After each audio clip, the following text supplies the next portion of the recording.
কি সিগারেট খাও? হ্যাঁ খাই। কেন খাও? কেন খাই তা তো বলতে পারবো না, বাট আমার যদি একটা নির্ঘুম রাত আপনার হাতে উঠে দিতে পারতাম তাহলে আপনি হয়তো বুঝতে পারতেন কেন আমি সিগারেট খাই। এখন থেকে আর খাবা না। কেন খাবো না? আমি বলছি তাই। আপনি বলছেন মানে? কে আপনি? আর আমার সম্পর্কে আপনি কি বা জানেন? জানি না, আমি বলছি তাই শুনতে হবে। সরি আপু, মাফ করবেন, আমার পক্ষে আপনার এই কথাটি রাখা কোনোভাবেই পসিবল না। আচ্ছা, আরেকটা কথা, তুমি কি রাত জাগো? রাত জাগা পাপীরা অবশ্যই রাত জাগবে, এটা নতুন কি? এটা বলার কি আছে? আজকে রাত থেকে ভালো ছেলেদের মতো ঘুমাই পড়বা। আজও তো আমি আপনাকে চিনিও না, আর আপনার কথা আমি শুনবো বললেই হবে নাকি?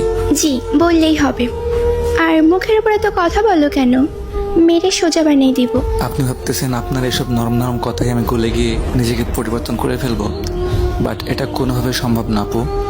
আমি অগোছালো ছিলাম আর অগোছালোই থাকবো। আপনার এসব কথায় কোনো কিছু আমার যায় আসবে না।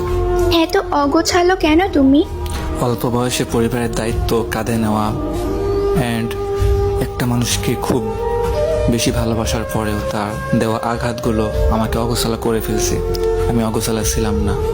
নিজেকে গুছিয়ে রাখতে পারো না? যার জীবনের কোনো ত্রিসীমানা নাই তার জীবনটা গুছিয়ে আর কি হবে? তুমি এত রোগা কেন? খাওয়া দাওয়া ঠিক মতো করো না? পরিবারের টেনশন, প্রিয় মানুষের আঘাত, এগুলা নিয়ে ভাবতে ভাবতে রাতটা এমনি পেরিয়ে যায়। সকালের খাবারটা ঘুমিয়ে ঘুমিয়ে পার হয়ে যায়, আর দুপুরের খাবারটা কাজের ফাঁকে কখন যে খাই বা না খাই কোনো ঠিক ঠিকানা থাকে না। আর রাতের খাবার তো বন্ধুদের আড্ডায় ভুলেই যায় খাবারের কথা। এত এলোমেলো হয়েছো কিভাবে? ওই যে বললাম না, পরিবারের টেনশন আর আপনার মতো একটা প্রিয় মানুষের আঘাত। ও আচ্ছা, আসলে তোমার জীবনের মানুষটা ভুল, এই জন্য তুমি ঠকে গেছো। হয়তো বা আপনি ঠিক বলছেন, বাট ওরে ভোলা আমার পক্ষে সম্ভব না। কিন্তু এভাবে জীবন চলে না। কালকে থেকে সকালে তুমি তাড়াতাড়ি উঠবা, উঠে ফজরের নামাজ পড়বা, দিন নাস্তা করবা, তারপর সারাদিন আমার সাথে কথা বলবা। দুপুরের খাবার জোহরের নামাজ পড়ে এসে খাবা, আর রাতের খাবার খাবা এসে নামাজের পর। এরপর থেকে রাত 12টা পর্যন্ত আমার সাথে কথা বলবা, আর তারপর লক্ষ্মী ছেলের মতো ঘুমাই পড়বা। ওকে? হাসাইলেন আপু, আপনি ভাবছেন আপনার এই দুই একটা মিষ্টি মিষ্টি কথায় আমি ইমপ্রেস হয়ে যাব? এটা কোনোভাবে সম্ভব না আপু। মানুষের জীবনে ভালোবাসা একবারে আসে, আমার জীবনেও আসছিল, বাট হয়তো বা মানুষটা ভুল ছিল বা আমি ভুলছিলাম তার জীবনে, সেই জন্য তো সে চলে গেছে। বাট তারপরে আমার লাইফে আমি আর কোনো দ্বিতীয় নারী অ্যালাউ করবো না বা করতেও চাই না।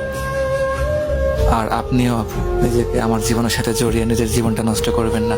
আমার বর্তমানে মন বলতে কিছুই নাই। তুমি তো দেখি বেশি কথা বলো। আমি যা বলছি আজ থেকে যেমনি বলবো তেমনি চলবা, না হলে মেরে বালি চাপা দিয়ে দিব। দেখেন, বালি চাপা দেওয়ার আগে নিজে আবার ব্লক লিস্টে পড়ে থাকেন না। কালকে থেকে আমার রুটিন শুরু, কোনো কিছু চলবে না। ওকে? আজও তো বললাম না পারবো না। এখন ঘুমাবো। ওকে, বাই, আল্লাহ হাফিজ। জানি না কখনো নিজেকে পরিবর্তন করতে পারবো কিনা, বাট আমার মতো যারা যারা এমন সিচুয়েশনে পড়ে আছেন বা কখনো পড়ছেন, তারা একটু তাদের ফিলিংসগুলো আমার কমেন্ট বক্সে শেয়ার করে যাবেন প্লিজ। অ্যান্ড যদি আমার এই ভিডিওটা ভালো লাগে থাকে, সবাই প্লিজ কষ্ট করে একটু ভিডিওটা বেশি বেশি শেয়ার করে দিবেন। অ্যান্ড আমার ওল্ড যে 90K ফলোয়ার্সের পেজটা ছিল, সবাই হয়তো বা জানেন আমার এই পেজটা ফুল অ্যাক্সেস ডিলিট হওয়ার কারণে পেজটা আমার কাছে নাই। নতুন পেজ ওপেন করছি, পেজের নাম হচ্ছে গেমিং উইথ হাসান 2.0। এই যে পেজের স্ক্রিনশটটা দেখাই দিলাম। তো সবাই আমার এই পেজটা বেশি বেশি করে ফলো করে দিবেন। তো সবাই ভালো থাকবেন, সুস্থ থাকবেন। আজকের ভিডিওটা এই পর্যন্তই। আল্লাহ হাফেজ গাইস।